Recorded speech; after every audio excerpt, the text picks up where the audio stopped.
ಹೆಚ್ಚು ಕ್ವಶನ್ ಇತ್ತು, ಅದು ಸಹಜವಾಗಿ ಸರಳೀಕರಣ ಮಾಡಬೇಕು ಅನ್ನೋದು ಅವರು ಮಾಡಬೇಕಾಗಿತ್ತು.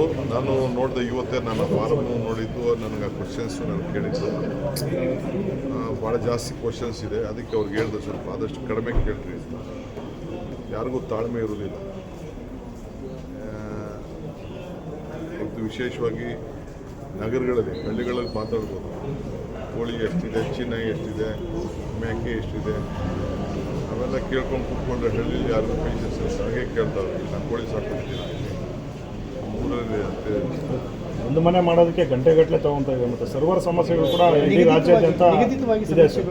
ಎಲ್ಲಿ ಅದನ್ನೆಲ್ಲ ರೆಕ್ಟಿಫೈ ಮಾಡ್ತಾರೆ, ಅದು ಅವ್ರ ಡ್ಯೂಟಿ. ಅದು ನಾನು ಸಾರ್ವಜನಿಕರಿಗೆ ಹೇಳೋದು, ಸಾರ್ವಜನಿಕರಿಗೆ, ಸಮಾಜದ ಎಲ್ಲ ಜನರಿಗೂ ಕೂಡ ರಿಕ್ವೆಸ್ಟ್ ಮಾಡೋದು, ಮನವಿ ಮಾಡ್ಕೊಳ್ಳೋದು, ಎಲ್ಲರೂ ಕೂಡ ಮಾಹಿತಿಯನ್ನು ಕೊಡಿ. ಇಲ್ಲ ಆಮೇಲೆ ಆನ್ಲೈನಲ್ಲೂ ಕೂಡ ನೀವು ಮಾಹಿತಿಯನ್ನು ಕೊಡಲಿಕ್ಕೆ ಅವಕಾಶ ಮಾಡಿಕೊಡ್ತಾರೆ.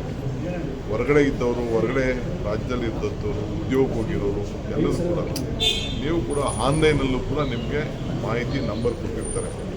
ಅಲ್ಲೂ ಕೂಡ ನೀವು ಮಾಹಿತಿಯನ್ನು ಕೊಡಬೇಕು ಅಂತ ನಾನು ಪ್ರಾರ್ಥನೆ. ಸರ್, ಈಗ ಕೆಲವೊಂದು ಪರ್ಸನಲ್ ಕ್ವಶನ್ಸ್ಗಳಿತ್ತು, ಅಂದರೆ ಚಿನ್ನದ ವಿಚಾರ ಅಥವಾ ಕುಲಕಸುಬಿನಿಂದ ಬಂದಂತಹ ಒಂದಿಷ್ಟು ರೋಗ, ಆ ಥರದ್ದು ಕ್ವಶನ್ಸ್ಗಳು ಒಂದಿಷ್ಟು ಆಭಾಸ ಅನ್ನಿಸೋದ್ರ ಜೊತೆಗೆ ಅದನ್ನು ಕೊಡಬೇಕಾ ಅನ್ನುವಂತಹದ್ದು ಸಾರ್ವಜನಿಕರಿಗೆ ಒಂದು ಪ್ರಶ್ನೆ ಇರ್ಬೋದು. ಅದಕ್ಕೆ ಕೋರ್ಟ್ ಅವ್ರು ಹೇಳಿದ್ದಾರೆ, ಯಾರಿಗೂ ಬಲವಂತ ಮಾಡಬೇಡಿ. ಕೋರ್ಟ್ ಅವರು ಇದನ್ನೆಲ್ಲ ಗಮನದಲ್ಲಿ ಇಟ್ಕೊಂಡೆ ಕೋರ್ಟ್ ಅವರು ಕೊಟ್ಟಿದ್ದಾರೆ. ಅವ್ರು ಕೇಳೋದು ಕೇಳ್ತಾರೆ. ನಾನೇ ಹೇಳಿಲ್ಲ, ಇವೆಲ್ಲ ನಾನು ಕೇಳಬೇಡಮ್ಮ, ಉದ್ಭವಿಸೋದಿಲ್ಲ ಅಂತ ಹೇಳಿ, ನಾನು ಕೊಡೋದಿಲ್ಲ ಅಂತ ಹೇಳಿ, ಅಷ್ಟೇ. ಏನು ಕೊಡಬೇಕು ಅಷ್ಟು ಕೊಡೋದು ಹೇಳಿ ಅವ್ರಿಗೂ ನಾನು ಹೇಳಿದ್ದೀನಿ. ಇವೆಲ್ಲ ಸುಮ್ಮನೆ ಬೆಂಗಳೂರು ನಗರದಲ್ಲಿ ಮಾಡಬೇಕಾದ್ರೆ ಸೂಕ್ಷ್ಮತೆಯಿಂದ ಇರಬೇಕು.